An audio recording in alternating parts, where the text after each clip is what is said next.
welcome to Daydreams of Quilts on YouTube. I'm Anita, and today I'm going to tell you how my second in-person market of the year went.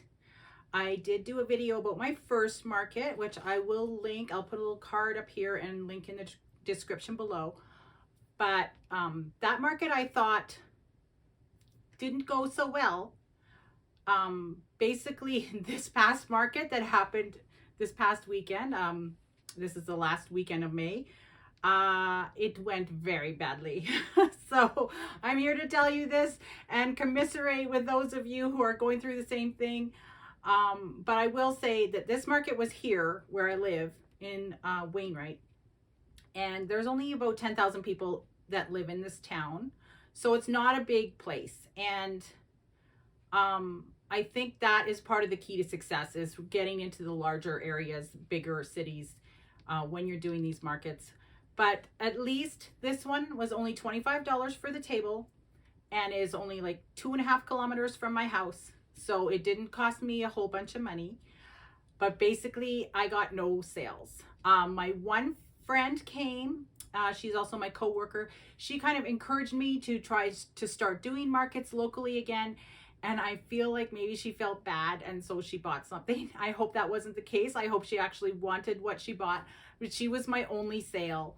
And I have supported her business too, so it's all good. But yes, it was not good. I mean, a lot of people stopped by my table and said everything was beautiful and what a lot of hard work, and had nice little conversations with me, so that was nice. But I didn't make very much money. Like, I made $34 from the one sale, and the table was $25. So that would be a $9 profit, not including the materials that were in the item that sold. So this is what are my thoughts on this. Okay, so I find in selling handmade for the past 10 years that generally people that are local don't really want to support other people that are local. I know everybody says they want to, but they don't actually do that. I also have found though that Christmas shows, even if they're local, go a lot better than spring shows. So I think there's a combination of factors here. Firstly, people don't have a lot of extra spending money right now. People don't necessarily want to see someone that they know succeed, even though they say they do. And also people are just not in a shopping mood right now. I think the spring shows, in my experience, have always done less sales than the fall and Christmas shows. So what I've done is canceled my next 2 months that I had booked, June and July, and I'm moving myself to October and December. And I will report back and tell you how those shows compared. I have another show next weekend that is in Sherwood Park, Alberta, which is a big city outside of a city, basically. So I think that's going to go a lot better. It's also a more affluent area, so I'm hoping that that show will do better, and I will do another video next week and let you know how it went. But for those of you that are frustrated with lack of support from people that know you, like local to you, I will also tell you this story, which I just read about in one of my Etsy seller groups, or yeah, it's an Etsy seller group on Facebook. Someone was writing to say, you know, nobody supports me. Nobody that knows me supports me. And personally, this has not been my experience. I've actually received quite a lot of orders from my family and my friends. So thank you guys. But for some people, that is not the case. And another seller was writing in response to that and saying not to feel bad because her parents each own shops, like physical shops in their hometown. Her mom owns an antique shop and her dad owns a mechanic shop.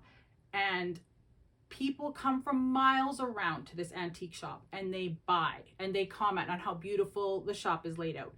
But the people that live in the actual town will come to the shop and walk around and say, yeah, didn't find anything I need today. And they leave without buying. And this happens all the time. But other people will like travel specifically to come to her antique shop, and they buy like crazy. People that are from out of town, but the local people don't buy. And then she said the same thing's happening for her dad's mechanic shop. He has school districts from outside of county that come in and get their vehicles, their bus fleets serviced by him. But the local school board sends their buses 45 minutes down the highway and they don't take them to her dad's shop. So I think it's just a phenomenon that none of us can control. So my advice to you is focus more on markets that are in big centers where there's lots of people, there's lots of traffic coming in, and don't worry if the local shows don't go well. I mean, you can still do them if you want, but I wouldn't get my hopes up too high for local shows, in my experience. All right, I hope this has helped you. I know it's kind of a tough year this year. I'm interested to see how the shows later in the year compare to the spring shows. I'm starting to think that I'm just not going to do spring shows in the future. I think that's how it's going to go. All right, have a good day and best of luck with selling your handmade items.